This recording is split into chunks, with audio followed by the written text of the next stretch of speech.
सादिक भाई फाइनली पकड़े गए हैं। आपके सारे क्वेश्चन रखने वाला हूँ रोडीज के। आप सभी को पता है कि आप रोडीज के भाई जो हमारे विनर हो सकते थे, लेकिन कुछ कंडीशन हो गई, कुछ बातें रखने वाले हैं जो कि पूरी करेंगे आज। ठीक है भाई, पहले तो आप ये क्वेश्चन बता दो। एक सवाल है, क्लियर सवाल है, रोडीज में हुआ नहीं हुआ?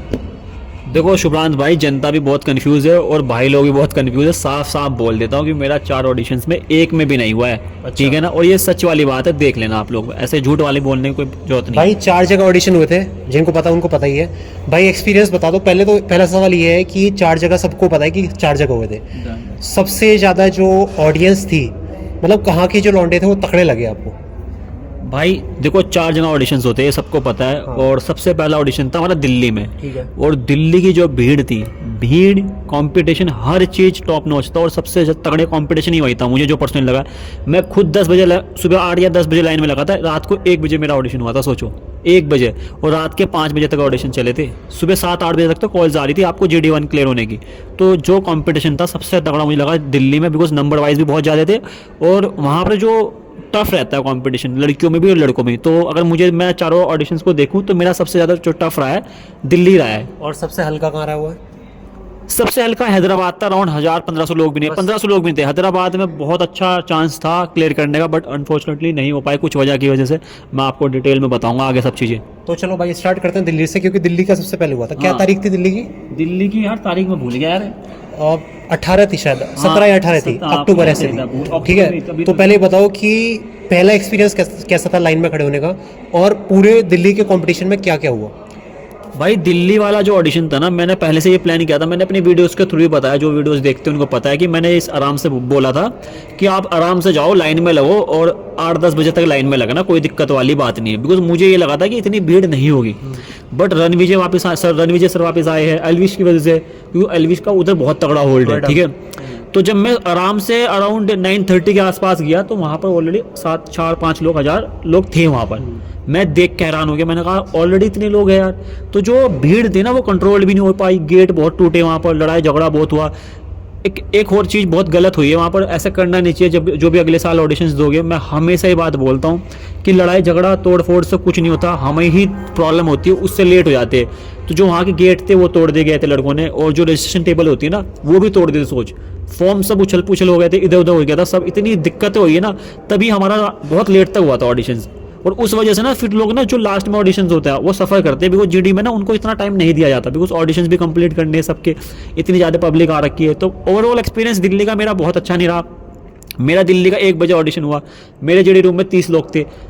1 मिनट मिला हम लोगों को, एक टॉपिक दी गई कि भाई आप इसके ऊपर डिस्कस करो। हम लोग डिस्कस कर रहे, 2 लड़के आपस में लड़ रहे भाई अलग लड़ रहे हो, मेरे को ये समझ में नहीं आया भाई तुम लड़ क्यों रहे हो। मतलब हम डिस्कस कर रहे हैं, आज 28 लड़के वो आपस में, वहाँ एक ने गर्दन पकड़ी हुई है, कमर पकड़ी हुई है। मैम चढ़ गई, मैम ने भाई फॉर्म फेंक के मारे, बोला गेट आउट सारे भाई मेरे को इतना गुस्सा आया उन बंदों के ऊपर, क्योंकि 1 मिनट ही हुआ था डिस्कशन में स्टार्ट हुआ। तो ये हुई है GD मन, तो ऐसा खत्म हो गया था मेरा दिल्ली वाला। हाँ अच्छा, दिल्ली वाला ये था। तो बेसिकली कहने का अर्थ ये है कि लौंडे वहाँ के थोड़े से तगड़े थे, लड़ाई झगड़ा कर रहे तगड़े थे, यानी कि मतलब झगड़े वगड़े वाले थे। अच्छा, एक वीडियो क्लिप वायरल हुई थी बीच में अभी, ठीक है बैक टू बैक सवाल कर रहा हूँ, कुछ अनएक्सपेक्टेड आने वाला है।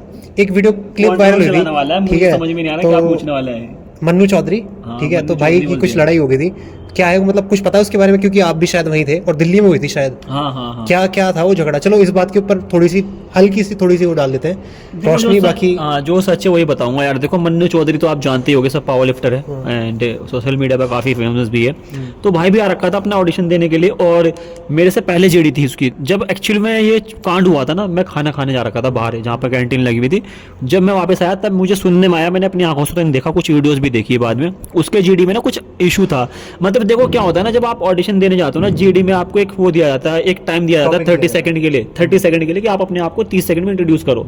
जो मुझे सुनने में आया था, जो मैंने लोगों से सुना है, मुझे पर्सनली पूरा श्योर नहीं हुए, तो मुझे ये सुनने में आया था मन्नू का जब चांस आया था तो मन्नू ने बात बोली थी कि भाई मेरा नाम मन्नू चौधरी है, मैं पावर लिफ्टर हूँ, और ये जितने बैठे आंडू पांडू है, इनकी ना तो शकल ढंग की है ना इनकी बॉडी ढंग की है, इन चूते को मत लेना ये। तो इस चीज़ से लोग उस चीज़ को गलत वे में ले, मतलब ऑफकोर्स ले गए, आप सबको गाली दे रहे हो तो उससे चिढ़ के कुछ लोगों ने मन्नू को हाथ पकड़ा था। तो मन्नू का हाथ पकड़ा, तो उस वजह से फिर मन्नू चिढ़ गया। तो मन्नू ने बोला हाथ मत पकड़, उस लड़के ने बोला तू भी पकड़ ले, मन्नू ने शायद से पुश कर दिया था। जब वो पुश किया तो वो दूसरे लोगों पे जाके गिर गया था जीडी रूम के अंदर। तो जीडी रूम में जो मोस्ट ऑफ टाइम मतलब लोग थे, उन्होंने फिर मन्नू के ऊपर हाथ छोड़ दिया था, जो कि गलत चीज़ है। मुझे पर्सनली लगता है कि अगर मन्नू ने, ठीक है वो देखो शब्दों में बोला है ना उसने, तो आपको शब्दों में टैकल करना है चीज़ें, वर्ड से बात करनी है, आप हाथ नहीं उठा सकते। तो वो वहाँ पर मुझे पर्सनली लगता है कि मन्नू गलत नहीं है, ठीक है। मन्नू के बदले मैं भी होता, देखो मैं भी साफ बोलूँ ये सब चूती है, मैं तगड़ा हूँ, हर बंदा अपना सिलेक्शन मैनेजमेंट की थोड़ी दिक्कत रह गई, मैनेजमेंट की भी कह सकते हो यार, क्योंकि वहाँ पर आप देखो ना कि तलवार लेके आ रहे हैं। हालांकि मैं बता दूं कि जो तलवार लेके आए थे उनकी कुछ जो पाजीबाजी थे, उनकी कुछ परफॉर्मेंस थी, उसमें टॉप था वो, कोई उनकी स्किल थी, वो दिखाने वाले थे। लेकिन फिर भी यार ध्यान रखना चाहिए कि कुछ ऐसी चीज अंदर ना आए जिससे कि किसी को हर्ट हो सके। यार शुभ्रांत भाई देखो, मेरा एक मानना है, जो भी इंसान ऑडिशंस देने आते हैं ना, मेरे को पर्सनली लगता है अगर आप शब्दों को नहीं झेल सकते तो आप मेंटली वीक हो। आप हथियार निकाल रहे हो, आप फिजिकली इन्वॉल्व हो रहे हो, तो आप मेंटली वीक हो। एक छोटी सी लाइन ले पा रहे हो, आप चारों की रोडीज में जाओगे, नहीं जा पाओगे यार। तो वही तो दिखाता है कि भाई कितना आप मतलब कितना आप झेल सकते हो। और रोडीज में अगर कल कोई दिक्कत होगी फिर निकाल दोगे तुम कुछ। तो कुल मिला के दिल्ली के बाद नहीं हो पाया, ठीक है। वैसे कितने बजे कॉल आ जाती है अगर हो जाता तो? 2-3 बजे तक कॉल आ जाती है, बट दिल्ली में बहुत लेट तक ऑडिशन चले थे, तो रात सुबह के 8 बजे तक भी कॉल्स आई। अच्छा, दिल्ली में क्या दिक्कत रही आपके हिसाब से कि नहीं हो पाया? भाई मेरा तो सिंपल सा था, मेरा ऑडिशन इसलिए क्लियर नहीं हो पाया। दिल्ली में मेरा जेडी रूम में लड़ाई हो गई थी 1 मिनट के बाद, तो हमें कुछ मौका ही नहीं मिला, तो मैम गुस्सा हो गई थी, हमारा GD1 रद्द हो गया था। अच्छा, एक चीज़ मैं देख रहा हूँ कि एक क्रिएटर हैं, उन्होंने खुल के बात बोली थी कि भाई रोडीज में हम जा तो रहे हैं, लेकिन इतनी लगने के बाद भी, इतनी लाइन में लगने के बाद भी कई जगह जैसे दिल्ली में, जैसे आप खुद कह रहे हो, मौका नहीं मिल पा रहा अपनी बात रखने का भी। 30 सेकंड मिलनी है, 45 सेकंड मिलनी है, तो इसके ऊपर क्या ठीक है? यार शुभ्रांत देखो, मेरा अपना मानना है, जो लोग वहाँ पर मॉडरेटर्स बैठे हुए हैं ना, वो 8-10 साल 20 साल हो गए शो करते हुए, ठीक है। मैं अगर उनकी जगह होऊंगा ना और 20 साल से कुछ काम कर रहा हूँ, तो मैं 15 सेकंड में बता सकता हूँ इसके अंदर वो चीज़ है कि नहीं है। तो अगर 15 और 20 सेकंड और 30 सेकंड भी आपको मिल रहे हैं ना, तो वो इनफ है, बिकॉज इतने ज़्यादा लोग आते हैं ना, उसमें से वो स्पार्क देखने के लिए इनफ है कि ये बंदा कुछ कर सकता है। ऊपर से फिर एक GD का डिस्कशन होता है, उसमें भी आपको पता चल जाता है कि आपके अंदर वो चीज़ है कि नहीं है। तो मुझे ऐसा लगता है ये सब चीज़ें बहाने ही लगते हैं मुझे यार। ठीक है, फिर दिल्ली के बाद अब चंडीगढ़ पे चलते हैं। चंडीगढ़ में कैसी ऑडियंस थी? चंडीगढ़ में ऑडियंस बढ़िया थी, वहाँ पर नंबर्स दिल्ली जैसे नहीं थे, बस वहाँ पर ना क्वालिटी अच्छी होती है। अच्छा, मतलब तगड़े थे लड़के? हाँ तगड़े थे, वहाँ पर फालतू का क्राउड नहीं था कि मतलब एक तो दिल्ली वाले दिन संडे था, तो संडे वाले दिन जो भी फ्री था सबने ऑडिशन दे दिए। हाँ। अच्छा, फिर क्या हुआ आपके साथ? GD2 में क्या हुआ भाई? मतलब GD2 नहीं, GD1 में क्या हुआ चंडीगढ़ में? चंडीगढ़ वाले में हुआ क्या, चंडीगढ़ का मैं बहुत मतलब मुझे पता था कि भाई मेरा दिल्ली ऑलरेडी खराब हो चुका है, वो चंडीगढ़ में फाड़नी है। चंडीगढ़ का मेरा बहुत बढ़िया GD हुआ, जो मेरे हिसाब से मतलब हुआ था। 1-2 गलतियां थी मुझे जो लगी कि मैं फिटनेस के ऊपर बात करता हूँ, मैंने ना बैगी वैगी की टी-शर्ट डाली हुई थी जिसमें बॉडी दिख नहीं रही थी, और मैं वहाँ बॉडी की बात कर रहा था, तो शायद से मॉडरेटर को लगा कि ये तो चूतिया बना रहा है, बॉडी तो उसकी कुछ है नहीं। दूसरी बात क्या है, मॉडरेटर ने मुझे इंट्रो के लिए बोला था, हमारा वहाँ कुछ ग्रुप डिस्कशन नहीं होता, तो इंट्रो के लिए बोला था, काफ़ी अच्छा टाइम दिया गया था, जिसमें मैं लैग कर गया था। मुझे ऐसा लगा कि मैं इतने अच्छे से बता नहीं पाया, दिखा नहीं पाया चीज़ें। उन्होंने बोला अपना टैलेंट दिखाओ, तो मैंने 2-4 चीज़ें फ्लोर की चीज़ें दिखाई और मैं रुक गया। यार तुम कैसे रुक सकते हो यार? मान लो 5 चीज़ें दिखा के, मतलब मेरे पास और 20 चीज़ें थी दिखाने की, मैं दिखा सकता था, मैं दिखा नहीं पाया, तो मेरी गलती थी। मॉडरेटर ने तो मुझे टाइम दिया था, तो इस वाले GD1 पे भी वहाँ पर मेरा नहीं हो पाया, बिकॉज मुझे ऐसा लगता है कि आपको इतना टाइम दिया जा रहा, आप उससे पहले रुक जा रहे हो, आपको मॉडरेटर रोकना पड़े कि भाई तू रुक जा, बस हो गया। तो इतनी चीज़ें दिखानी पड़ती है। कुछ याद है कि GD1 में चंडीगढ़ में क्या सवाल था कुछ आपके लिए? वहाँ पर ऐसा कोई क्रॉस क्वेश्चन नहीं किए गए थे मेरे से, और सिर्फ एक चीज पूछी गई थी। दिल्ली में भी नहीं किए गए थे, दिल्ली में तो कुछ हुआ ही नहीं था भाई, बोल ही नहीं पाए थे हम लोग। हाँ, वो मतलब डिस्कशन हुआ था कि लड़कियां क्या लड़कों से कमजोर होती है कि नहीं होती, इसके ऊपर डिस्कस करना था। डिस्कस स्टार्ट हुआ तो बंदे लड़ रहे, मुझे प्लान लगी थी उनकी लड़ाई, मुझे ऐसा लगा था वो प्लानिंग करके आ रहे थे, लड़ना था। मैंने उनसे पूछा है बाद में, भाई क्यों लड़ रहे? अरे भैया यार मेरी बहन के बारे में कुछ बोल रहा था कि मैंने कहा भाई क्या तो लड़ रही। तो GD1 हो गया, दिल्ली हो गया, चंडीगढ़ हो गया। चंडीगढ़ में भी रिजेक्ट, ठीक है भैया, चंडीगढ़ में भी रिजेक्ट। कैसी फीलिंग थी चंडीगढ़ में रिजेक्ट होने के बाद? बहुत बुरा लगता है, ऑलरेडी 2 जगह में रिजेक्ट हो चुका था, मुझे ऐसा लग रहा था भाई अब क्या होगा, बट मैं कॉन्फिडेंट था क्योंकि मुझे ना देखो होता क्या ना, जब आप रिजेक्ट होते हो ना तो आपको ठंडे दिमाग से अपनी गलतियां ढूंढनी पड़ती है, और मैं चीज़ में अच्छा हूँ।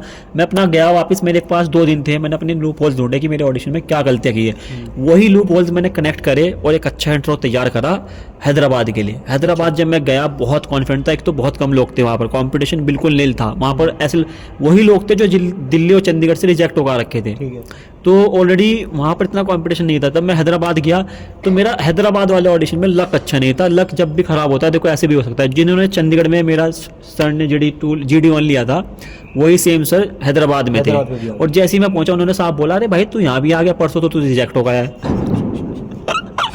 ठीक है। तो अब एक बात बताओ, मेरी किस्मत इतनी गंदी हो सकती है मैंने कभी सोचा नहीं था, बट तो फिर वहाँ मौका मिला, मतलब मौका जैसे आप मिला कह रहे हो कि हमें। चंडीगढ़ में ऐसा हुआ था कि भाई मेरे को मौका मिला था, हाँ। लेकिन मैंने वो सारी Deliver चीज नहीं कर कर दी जो पाया। कि बहुत बेसिक थी। हाँ, हैदराबाद में मौका मिला था। हैदराबाद में सीएम सर ने वही सब चीज़ें पूछी, उन्होंने कोई वो नहीं पूछा, कोई टॉपिक नहीं दिया गया, बोला अपने बारे में बताओ आप रोडी क्यों बनना चाहते हो और आप में क्या डिफरेंट है। मैंने अपना नाम बताया, फिर मैंने अपने प्रेप के बारे में बताया, तब मैं प्रेप के बारे में बताया, सर ने बोला ये सब चीज़ें तो मुझे चंडीगढ़ में बता चुका है, कुछ ऐसा बता जो नया है। मैंने बोला सब सुन तो लो, आप बोलने नहीं देते, मैंने साफ मस्ती।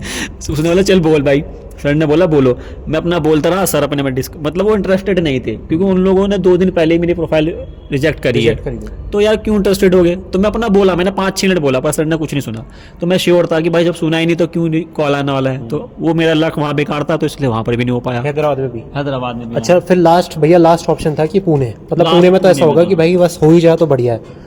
तो पुणे का एक्सपीरियंस बता दो कि पुणे का कैसा रहा, और कुछ सवाल थे जो कि पुणे में पूछे गए, और ऐसा हुआ कि क्योंकि आपने बताया कि चंडीगढ़ में और जो आपका हैदराबाद में थे उनमें आपको एक ही पर्सन मिल गया, एक ही मॉडरेटर मिल गया ना, है ना। तो क्या ऐसा पुणे में भी हुआ, और पुणे में क्या गलती रह गई? यार देखो, जब पुणे ऑडिशन था ना, ऑलरेडी में 3 बार रिजेक्ट हो चुका था, और जब आप सोचो 6 महीने की मेहनत करी हुई है, लोग हर बंदा आपको बोल रहा है कि भाई तेरा तो हो जाएगा। स्पिट्सविला जो इस साल करके आया ना, नाम नहीं लूंगा, सब लोग मेरे पास आए थे, सब ने ये बात बोला था भाई तू बहुत मेहनती आदमी है, बहुत हार्ड वर्किंग है, और तेरे तू डिजर्व करता है, तेरा होगा, सी यू इन द जर्नी बोला लोगों ने भाई मुझे। तो बट 3 बार रिजेक्ट होने के बाद ना यार आप टूट जाते हो। एक ना जितने भी कॉन्फिडेंट इंसान हो ना, तुम एक बार को धक्का तो लगता है, वही चीज़ मेरे साथ भी हुई। मैं ना टूट गया था और मैं ना बहुत डीमोटिवेट हो गया था, बट फिर भी मैंने अपना आप को समझाया, मैंने दोस्तों से बात करी, सबसे बात हुई मेरी, मैंने अपना आप को बोला नहीं भाई एक चांस है, फाड़ दूंगा कुछ भी हो जाए, और ये आर्या पार की लड़ाई है, अदरवाइज पूरा 1 साल वेट करना पड़ेगा। तब मैं पुणे में गया तो बस ऊपर वाले से ये दुआ करता था सेम मॉडरेटर ना मिल जाए, क्योंकि फटती है यार, लक खराब हो सकता है। मिला था? फिर जब मैं अंदर गया ना, मैं खुश था कि सेम मॉडरेटर नहीं था, अच्छा। तो वो फिर मुझे एक रिलीफ मिला और मैं बढ़िया कॉन्फिडेंट था। तो हमें अंदर जाती है, हम 15 लोग थे, हम लोगों को एक टॉपिक दिया गया, पुणे ऑडिशन का हमारा टॉपिक था कि भाई लड़की और लड़का ब्रेकअप के बाद दोस्ती में रह सकते कि नहीं रह सकते। तो 14 के 14 12-13 लोग ना अगेंस्ट में थे, मतलब नहीं रह सकते, नहीं रह सकते। मेरा प्लान यही था कि जिस ज़्यादा नंबर जहाँ होंगे मैं उसके अगेंस्ट रहूँगा, और मेरा अपना सच में मानना भी यही है, सच बताऊं तो, दिल से बताऊं तो, कि भाई अगर लड़की लड़के के अंदर ब्रेकअप हो गया तो आप यारी दोस्ती रख सकते हो। तो मैंने साफ बोला भाई रख सकते। तो उनमें से एक बंदा उठ के बोला भाई तू तो चूतिया आदमी है, और देख मेरे चक्कर से, मेरी बंदी के चक्कर से मैंने कितना हाथ काट रखे, तो जब तू इस चीज़ से गुजरेगा। तो मैंने वो पॉइंट पकड़ गया, उसको फिर लपेटा। मैंने कहा भाई जब तू एक बंदी का ब्रेकअप नहीं झेल पा रहा, तू हाथ काट रहा है, मैंने सर को बोला, मैंने कहा तुम इसको शो में ले जाओगे, ये कल को हार जाएगा शो में, ये हाथ काट के फिर वहाँ पड़ा रहेगा, तुम इसे एम्बुलेंस में ले घूमते रहोगे। तो मैंने कहा ये तो तुम्हारे लिए टेंशन वाली बात हो गई, तुम इसको रोडीज में क्या करोगे ले जाके। तो वो मैंने इसको वहाँ पर लपेटा, तो भाई लपेटा बातें होती रही, वो भयंकर। अब गर्मा गर्माई ऐसे हो गई थी ना, तो मैं ना मेरे फेस पे आ गया, मतलब लड़ने के लिए। फिर मैंने उसको 2-4 डायलॉग बोले, 2-4 गालियाँ दी प्यारी व्यारी से। मैंने कहा भाई बैठ जा, सहारनपुर से हूँ, नीचे से हाथ डाल के मुँह से निकाल दूंगा, ये सब चीज़ें बोली। तो फिर सर ने ठंडा करा कि चुप हो जाओ, लड़ाई बहुत ज़्यादा हो गई थी, बिकॉज वो फेस पे आ गया था मेरे। थोड़ा सा मैंने हल्का सा पुश भी कर दिया था, मतलब डिस्टेंस मेंटेन करने के लिए बोला था। मैंने कहा पीछे होकर बात कर, आगे मत आ, वरना मैं तेरे को दूंगा फिर अच्छे से। तो सर ने फिर चुप करा दिया था हम लोगों को। फिर उसके बाद 1 by 1 हमारा इंट्रो दिया था। सर ने बोला चलो ठीक है, आपके पास टाइम है, आप जो भी बताना चाहते हो, कोई 30 सेकंड का लिमिट नहीं थी। बोला जितना आपको बताना है सब बताओ, मैं सुन रहा हूँ बात कर। तो हमारे 1 by 1 इंट्रो स्टार्ट हुए। तो इंट्रो में मेरा 5वें 6ठे नंबर पे था। एक बंदे ने बोला मुझे उसका कुछ खास नहीं लगा, तो सर ने बिठा दिया। दूसरे बंदे ने एक बंदा खड़ा हुआ, उसने बोला भाई मेरा नाम ये है और मैं ना रोडी अपनी माँ के लिए बनना चाहता हूँ, ठीक है। तो सर ने बोला क्या माँ के लिए कैसे बनना चाहता हूँ। उसने बोला भाई मेरे पापा मारते हैं, मेरी माँ को दारू पी कर हमें सपोर्ट नहीं करते, तो मैं अपनी माँ को प्राउड फील कराना चाहता हूँ। तो मैं तैयार था कि मैं आज सबको लपेटूंगा, सबकी गलतियाँ निकालूंगा। तो मैंने उसको साफ बोला, मैंने कहा भाई एक बात बताओ, अगर तुम रोडीज़ में जाओगे, शूट पे जाओगे 30 दिन, तुम्हारे पापा तुम्हारी मम्मी को मारेंगे, तो कौन बचाएगा। मैंने बोला सर इसको तो बेकार ले जाना ही नहीं चाहिए। मैंने कहा इसको कहाँ लेके जा रहा हो, इसकी मम्मी को मारेगा, तू टेंशन में रहेगा। मैंने कहा भाई तू रोडी वोडी पे ध्यान मत दे, अपनी माँ पे ध्यान दे, वो घर है। तो मैंने ऐसे भी लोगों को काटा है। फिर एक बंदा और था, उसने बोला सर मैं तो मुस्लिम हूँ और मेरे पेरेंट्स मुझे अलाउड नहीं करते हैं सब चीज़ें करने के लिए, वो नहीं करते, मैं कि हमारे फादर साहब मौलवी है। मैंने बोला सर मैं भी मुसलमान हूँ, मैं कुरैशी फैमिली से बिलोंग करता हूँ। मैंने कहा सर जब आप अच्छा करते हो ना लाइफ में, उस फील्ड से पैसा कमाते हो, नाम रोशन करते हो, तो हर माँ बाप आप पे प्राउड फील करते हैं। हिंदू मुसलमान होने से कुछ नहीं होता। जब आप अच्छा करोगे लाइफ में, अपने माँ बाप को प्राउड फील कराओगे, किसी भी फील्ड में हो आप। मैंने तो मॉडलिंग करी है 10 साल, भाई स्टार्टिंग में थोड़ी सी मुझे भी प्रॉब्लम आई थी, बट जब मैंने पैसा कमाना स्टार्ट कर दिया था ना तो सब खुश होते हैं। तो ओवरऑल जो मेरा अंदर का एक्सपीरियंस था ना वो बहुत परफेक्ट था, बढ़िया था। बहुत एक नंबर। मुझे मतलब आखिरी में जीडी के बाद रोका गया है, ये बोला गया सादिक कोई दिक्कत वाली बात नहीं, तुझे रात को कॉल आ जाएगा, सोच। अच्छा, हाँ, पुणे में। लेकिन फिर बट यार मुझे समझ में नहीं आया, फिर उसके बाद भी कॉल नहीं आया, बिकॉज माइट में मुझे ऐसा लगता है कि फॉर्म निकला है आगे, बट जैसी साल की मेरी प्रोफाइल है उनको वैसी प्रोफाइल नहीं चाहिए थी।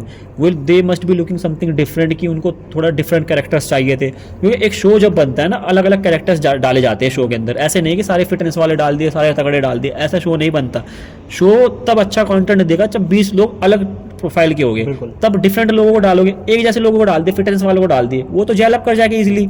भाई हमारे जिम के ऊपर बात होगी, हमारे सेम वो है ना, मतलब हॉबीज होगी, तो हम जेल अप इजी कर जाएंगे। वो चाहते हैं कि 30 लोग डाले तो 30 के 30 डिफरेंट लोग डाले, सो दैट उनकी बन ना पाए आपस में, तभी तो कंटेंट निकलेगा अच्छा। तो मुझे लगता है ये माइट भी रीजंस रहे होंगे वहाँ पर। अदरवाइज मैं बहुत कॉन्फिडेंट था भाई पुणे के ऑडिशंस के बारे में। बहुत ज़्यादा लोग, एक तो 15 के 15 में से लोग में से 8-10 तो मेरे फैन थे वहाँ पर। ये भी मैंने काफी सारी रील देखी थी आपकी जिसमें बहुत सारे लोग मिल रहे थे। अरे अच्छा, मैंने ये चीज़ देखी है कि भाई रोडीज के अंदर, क्योंकि मुझे तो श्योरिटी थी कि आपको हो जाएगा, क्योंकि आप फिजिकली और मेंटली हम जानते हैं आपको। और भी बहुत सारे क्रिएटर गए हैं, बहुत ज़्यादा, वो भी बहुत तगड़े हैं। हाँ। आप भी बहुत तगड़े हो। हाँ। लेकिन भाई किसी का नहीं हो पा रहा इस बार। तो रोडीज में आप ये बताओ कि जैसे उनकी टैगलाइन है धोखे पे धोखा, क्या है टैगलाइन जो है? डबल धोखा। हाँ, तो ये कुछ है क्या इसका मतलब, टैगलाइन से कुछ है क्या? क्योंकि बहुत तगड़े तगड़े बंदे हैं जो फिजिकली मेंटली और सोशल मीडिया के ऊपर बहुत ज़्यादा ही हैं फेमस, उनका भी नहीं हो पा रहा, तो भैया ले किसको रहे हैं? यार शुभ्रांत पता है क्या, देखो इस बार काफ़ी लोग गए थे, मैं नाम तो नहीं लूँगा, जिसने देखते वीडियोस पता ही है, काफ़ी फेमस इन्फ्लुएंसर्स थे, बट इस बार बहुत मुश्किल हुआ है। जितने फेमस लोग थे ना, एक तो जो लास्ट ईयर पीआई करके किया था रोडीज में, वो उनका भी नहीं हुआ, और जितने फेमस लोग थे नहीं हुआ। तो मुझे एक साइड से ये लगता है कि इस बार उन्होंने बहुत क्लियर कट बताने का कोशिश करी है कि हम फेमस लोगों को नहीं लेते, सिर्फ फेमस लोगों को नहीं लेते, लाइन में लगो, धक्के खाओ, मेहनत करो। और अगर आप नॉर्मल इंसान हो, अगर आपका एक भी फॉलोअर है, अगर आप इंस्टाग्राम यूज़ भी नहीं करते हो, तब भी आप सिलेक्ट हो सकते हो, और ये बहुत अच्छी बात है। पर्सनली मुझे ऐसा लगता है कि MTV रोडीज ने बहुत अच्छा स्टेप लिया है कि आप एक्चुअली शो उन्हीं का ही है ना, कॉमनर्स का शो है यार, बिग बॉस या कोई स्प्लिट्सविला नहीं है ना, एक अच्छी प्रोफाइल का शो नहीं है। शो का मोटिव यही था कि कॉमनर्स को उठा के अच्छे प्लेटफॉर्म पर डाला जाए, जिससे वो लोग वहां से ग्रोथ मिले उनको। अगर आप फेमस लोगों को ही डाल दोगे तो जो जनता आ रही है ना वो बेवकूफ़ बन जाएगी फिर, है ना। फिर सबको लगेगा भाई पहले फेमस होना पड़ेगा। जब इंसान फेमस हो गया, हर इंसान क्यों रोडी बनना जाएगा भाई। तो मुझे एक लगता है कि क्रिएटर्स की तरफ से ये बहुत अच्छा स्टेप था कि भाई सब लाइन में लगो, अगर आप डिजर्व करते हो तो बनोगे। बट उसमें मुझे एक चीज़ गलत ये लगी, ठीक है अगर कोई बंदा फेमस है, बट अगर वो डिजर्व करता है, वो लाइन में लग रहा है, वो डिजर्व करता है, तो आप उसको लो भाई, कुछ उसकी भी तो अपनी मेहनत है ना यार। क्रिएटर होने का उसका क्या पाप है। इंस्टाग्राम में हम 100 लोगों के पास इंस्टाग्राम अवेलेबल है, एक बंदे ने मेहनत करी वो वहाँ फेमस हो गया, ठीक है, तुमने मेहनत करी तुम फेमस हो गए, अब तुम्हारी गलती थोड़ा है ना। नहीं, उसमें तो बल्कि ये है कि भाई किसी एक बंदे ने सोचा मेहनत, कंटेंट क्रिएशन कर दी, लगा रहा और उसने अपना नाम बना लिया। हाँ चलो ठीक है, जो भी खैर हुआ। अच्छा, एक लास्ट क्वेश्चन है कि भाई आपका अगला गेम प्लान क्या है? क्योंकि रोडीज में तो मैंने देख लिया कि 4 उसमें नहीं हो पाया। बाकी एक चीज़ मैं कहना चाहूँगा, एक कॉम्प्लीमेंट देना चाहूँगा भाई। कॉम्प्लीमेंट ये है कि जब ये रोडीज का सब कुछ चल रहा था ना, तो काफ़ी सारी रील मेरे पास आई जिसमें कि वो अपना पूरा डे बता रहे हैं। हाँ। भाई मुझे पता है कि ये आपने 180 दिन पहले स्टार्ट कर दिया था, तो मैं तो कहूँगा कि मेरे भाई जो सबसे पहले जिन्होंने स्टार्टिंग करी वो यही थे, लेकिन बहुत सारे लोगों ने फिर कंटेंट देखा है, कॉपी नहीं कहूँगा, इंस्पायर हुए हैं, फिर उन्होंने अच्छा करा है। बेसिकली वो भी कंटेंट क्रिएशन में कहीं ना कहीं निकल गए हैं। और अच्छी बात है वो ना। देखो जैसे 75 हार्ड चैलेंज इंडिया में किसने स्टार्ट किया भाई था? अंकित ने, ठीक है, उसने एक ट्रेंड सेट किया था। वैसे ही रोडीज किसी ने किया नहीं था ऐसा प्रैप ना। तो जब मैंने स्टार्ट करी 6 महीने के बाद, जब हम ऑडिशंस के क्लोज पहुंचे ना, तो लोगों ने मेरी वीडियोस बहुत पसंद करी, और उससे इंस्पायर होकर उन्होंने अपना जो life day to day lifestyle है ना वो डाला, जिसमें कि यार मैं कभी भी ऐसे नहीं बोलूँ मेरी चीटिंग कर ली या कॉपी कर ली। भाई इतना प्राउड फील होता है ना, इतना प्राउड फील हुआ कि यार लोगों ने मेरे से इंस्पायर होकर अपनी लाइफस्टाइल दिखाना स्टार्ट कर दिया। तो ट्रेंड मैंने सेट करा। देखो मैं I will be the first person जिसने ये स्टार्ट की थी, बट आगे लोग इसको कैरी फॉरवर्ड कर रहे हैं, लोग पसंद कर रहे हैं, बहुत लोग देखे मैंने, बहुत लोग। क्या है कि सपोर्ट भी मिलेगा कल को भाई, अब रीच बढ़ गई है, तो क्या है जैसे इस साल नहीं हो पाया, बहुत होगा तो नेक्स्ट साल करेंगे वो तैयारी। अच्छा, आप भी जाओगे कि नेक्स्ट साल आप सोच रहे हो? देखो मैं तुम्हें सबको बता देता हूँ, जितने लोग देख रहे हो, शुभ्रांत को भी बता देता हूँ, जब तक तुम मुझे रोडीज की जर्नी पर जीतता हुआ नहीं देखोगे तब तक मैं ऑडिशंस देते रहूंगा। 2025 में भी, 2025, 26 चाहे अपने बच्चों के साथ आना पड़े, पर आऊंगा तब भी। चलो ये तो बहुत बड़ी भाई, ऐसी लगन होनी चाहिए। हाँ, अरे गिव अप नहीं कर सकते भाई, एक जर्नी पर निकल गए हैं। जब पहला दिन सोचा था तब भी ये सोचा था, जब तक हम शो पे नहीं आ गए शो जीतेगी तो नहीं, ये जो तब तक रोडीज छोड़ेगी की नहीं। अपनी जर्नी चल रही है 180 181 डेज, ये कंटिन्यू रहेगी? देखो ये तब तक कंटिन्यू रहेगी। मैं आपको एक और बात बताता हूँ, अभी भी हमारे पास एक चांस है, बैटल ग्राउंड का एक ऑप्शन होता है, उसके लिए एक वीडियो डाल के आपको टीम को भेजनी पड़ती है, वहां से आपका डायरेक्ट सिलेक्शन होता है। तो ये और वो जर्नी डायरेक्ट कहाँ होता है? वो देखो आपको एक जर्नी में? प्लेटफॉर्म जर्नी पर एक जर्नी पे 2 बंदे डाले जाते हैं बैटल ग्राउंड के लिए, 2 बंदों को चूज किया जाता है बेस्ट ऑफ 2, उनको शो में डाला जाएगा, उनका एक कंपटीशन होगा, जो जीतेगा वो जर्नी पे जाएगा, जो नहीं जीतेगा वो बाहर हो जाएगा। तो हम उस ऑप्शन के लिए भी जाने वाले हैं, तो ये जर्नी ऐसी ही चलती रहेगी। अभी 15-20 दिन के बाद वो ऑप्शन हमें मिल जाएगा, तो वो वीडियो डालने का एक ऑडिशन टाइप का ही होता है। तो जब तक अभी तो हमारे पास एक चांस है ना, चाहे 1% है, हम उस 1% पे भी 110% अपनी मेहनत करेंगे ना, हम ऐसे गिव अप नहीं कर सकते। तो भाई जैसे आपने इस साल मैंने देखा है कि आपने काफ़ी अपना आपको फिजिकली बहुत ट्रेन किया था, अगली स्ट्रेटेजी क्या है, क्या करना है? जैसे फिजिकली तो आप कर ही रहे हो, है ना, फिजिकली तो आप स्ट्रांग हो भी, क्या कमी रहेगी जिसके ऊपर आप काम करोगे अगली बार? यार देखो, मैंने पहले ही बोला है, रोडीज कोई भी फिटनेस के बेस पे शो नहीं है, एक कैरेक्टर है और एक ओवरऑल पर्सनालिटी का शो है, और वही मैंने ऑडिशंस में सीखा भी है जाके। तो अगले बार जो मुझे लगता है ना, मैं अपना दूसरी चीज़ों पे काम करने की कोशिश करूँगा, जो मेरा फन साइड है, हाँ, ठीक है, बिल्कुल, मेरा और एंटरटेनमेंट जो साइड है, स्पेशली मुझे ऐसा लगता है मैं डांस सीखूंगा, बिकॉज मुझे ऐसा लगता है कि मुझे पसंद भी है और मैं सीखने की कोशिश करूंगा।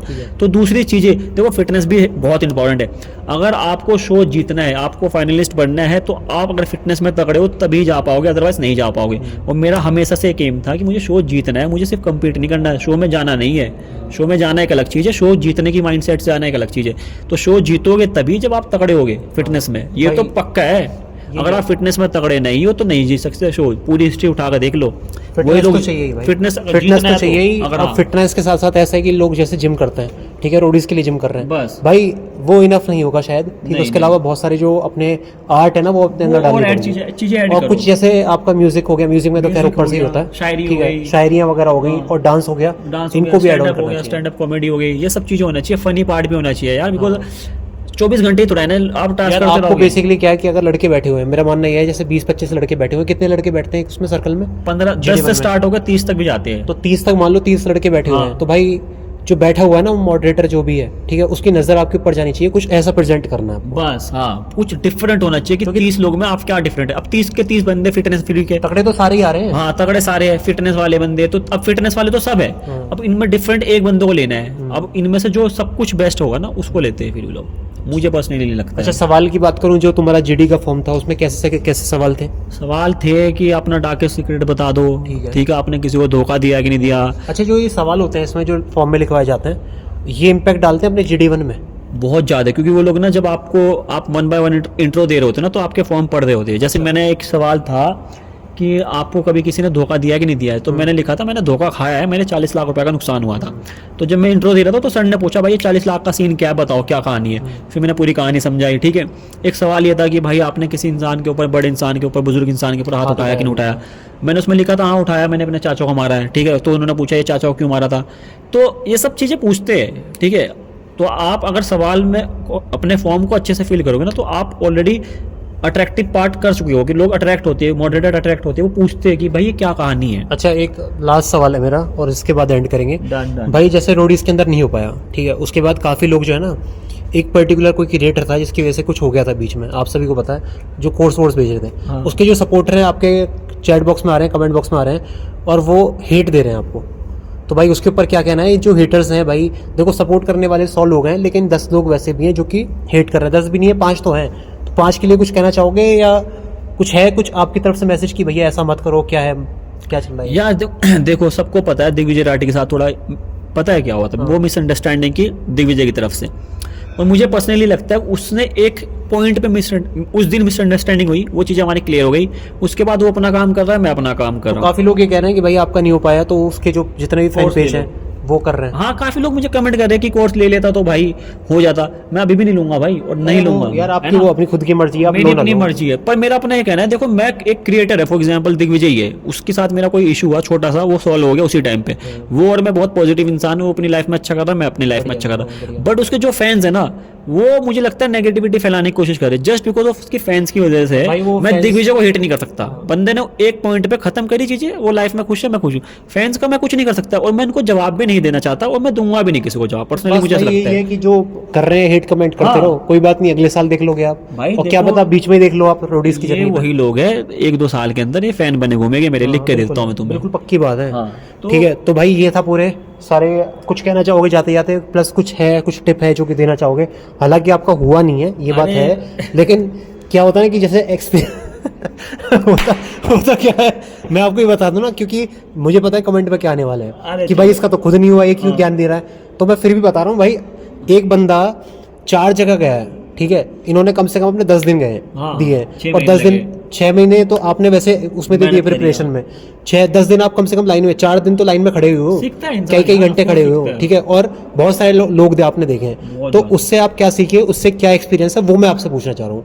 मैं ये नहीं कह रहा कि मेरे भाई आपका नहीं हुआ फिर आप ज्ञान दो, भाई आप जो खड़े होगे, आपने जो वहाँ पर ज्ञान लिया होगा, लोगों को देखा होगा, क्वेश्चनों को देखा होगा, उसमें तो कुछ सीखा होगा, वो कुछ आप बताना देखो चाहते हो? यार, मेरा अपना एक मानना है, मैं खुद भी अभी इस बार जर्नी पर नहीं जा पा रहा हूँ, बट जितने लोग इस बार फेल हुए हैं, गिव अप मत करना, मेंटली स्ट्रांग रहो, जब वक्त आएगा तो चमकोगे, ये मेरा वादा है और ऐसा होता है और ऐसा ही एक दुनिया का दस्तूर है।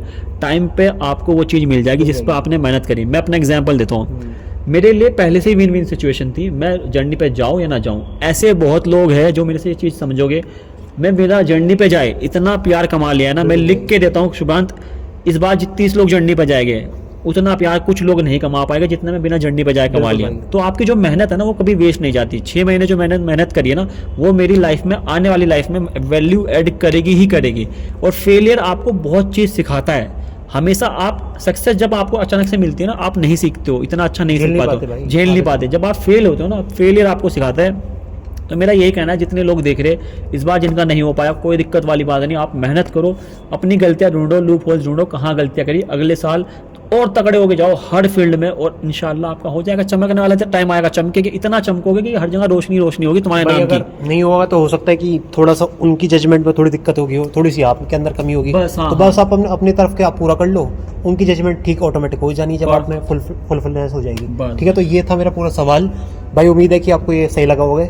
मतलब जो भी आपके सवाल है पूछ सकते हो भाई, कमेंट बॉक्स में कमेंट करके बता सबके देना। जवाब देना ना, जितने डन, भी डन, आए। सबके- सबको ठीक है, reply करने वाला हूँ। और आगे क्या होने वाला है तो आप इंस्टाग्राम पे देख ही लोगे। बाकी जाते जाते कुछ कहना चाहते हो, एंड करना चाहते हो तो कर ख्याल सकते रखो, हो। तुम सब अपना तगड़े रहो और डिमोटिवेट नहीं होना लाइफ में। जो करते जा रहे हो, मेहनत करते रहो, बस चलते रहो, आगे चलते रहो, खत्म बात। बस भाई ऐसे ही प्यार करते रहो। Thank you so much, bye, Bye, take care, take be care. Safe. वो मेरा पैर 27 मिनट हो गए।